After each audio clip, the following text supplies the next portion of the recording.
Bună seara, dragi târgu-mureșeni și urmăritori ai canalului nostru. Vă invităm la o nouă producție Brua Media, alături de oameni care ne inspiră.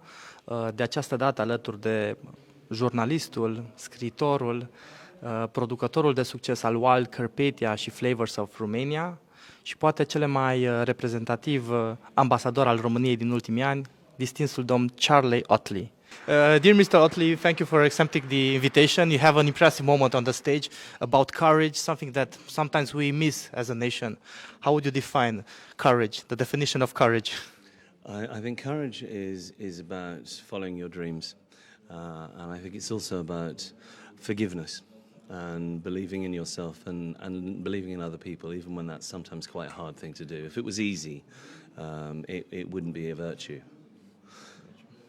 Yeah. I really love that association between child and childish.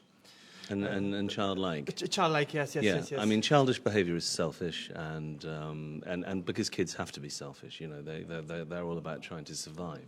But as we get older, we need to leave the selfish things behind, but we shouldn't leave the childlike behaviour, the innocence and the joy behind as well. I think it's very important to practice being like children, and Jesus says this himself in the Bible. We must be like children to enter the kingdom of heaven.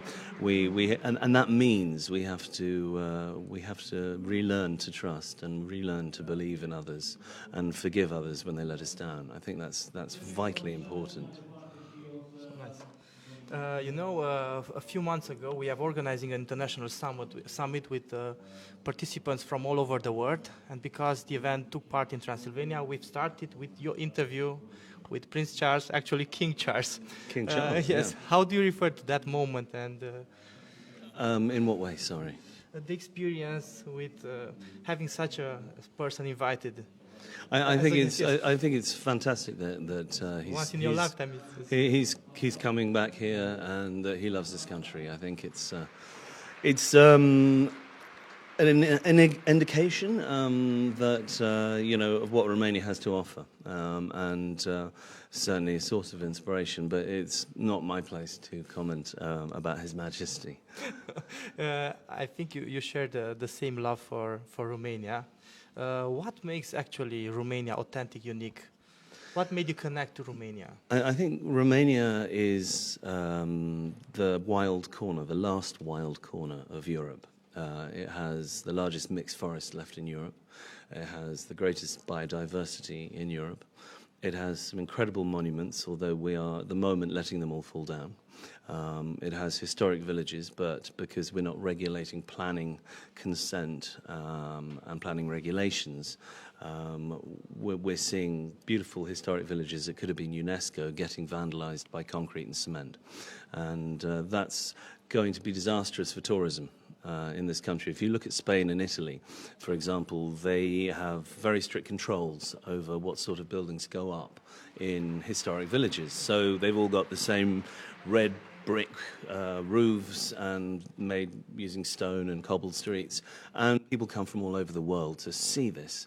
We used to have this in Romania, but unfortunately the cement culture is superseding and overtaking this. We're losing a lot of the patrimony in Romania, so that really needs to change yesterday to save what still survives.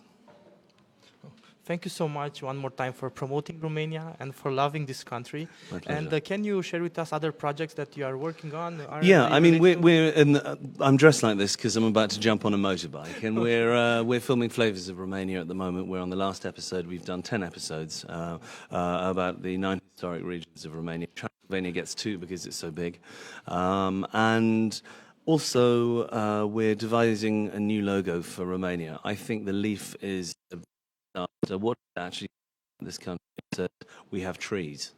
And unfortunately, they're coming down at a rate of nearly 3 hectares per hour due to illegal logging, and that's something that the world is aware of. So if we're pushing a leaf, I think that's deeply ironic. Even though it cost over $1 million to create this logo, I think it's time we swept it away and did something else. People look at Romania, Western Europeans look at Romania as a post-communist concrete jungle of poverty, and they don't see the beauty that it has here. And I think we need a logo commensurate with the 3,000 years of history Romania has to offer. So we've created a Dacian wolf logo, and I think that's important because it speaks of the fact we can trace our history back to the Thracians and the Dacians, through the ancient Greeks and the Romans and the Ottomans, the Austro-Hungarians, the Saxons, the Lipovans, all the many cultures that create this beautiful country. The ethnic diversity in Romania is just fabulous, and from a tourist perspective, it's one of the big draws. So it also, I think this logo also speaks of wilderness, wild spaces, because let's face it, it's a wolf. And this afternoon, I'm going to be at the Tattoo Festival in Sibiu, and I'm going to get a Dacian wolf, the logo that we've devised, tattooed on my arm. So I will carry it forever on my skin. And that's my way of saying, well, look, if I'm prepared to wear it, maybe we can offer this to the Ministry of Tourism as well. We've got the support of lots of big hotels who will be putting it on their flags and some of their next to their logos. And lots of people seem to think that this is a better alternative. So this is what we're trying to do. I want to get this message across. We should be selling Romania in a different way and talking about the beauty, the nature, the history, the culture, the patrimony, and this I think is a good way to do it. So that's the main projects at the moment. Impressive. You are a role model, and I think you are inspiring all of the Romanians. And as a brand manager, I'm totally curious to see the logo. So congratulations one more time, and thank you for being part of our project. My pleasure. Thank you so much. Dragii noștri, suntem siguri că prezența domnului Ottley a fost o reală surpriză pentru voi. La final vă lansăm invitația de a rămâne aproape, de a ne urmări, pentru că în continuare avem această motivație de a aduce în fața dumneavoastră oameni care vă inspiră. O seară plăcută!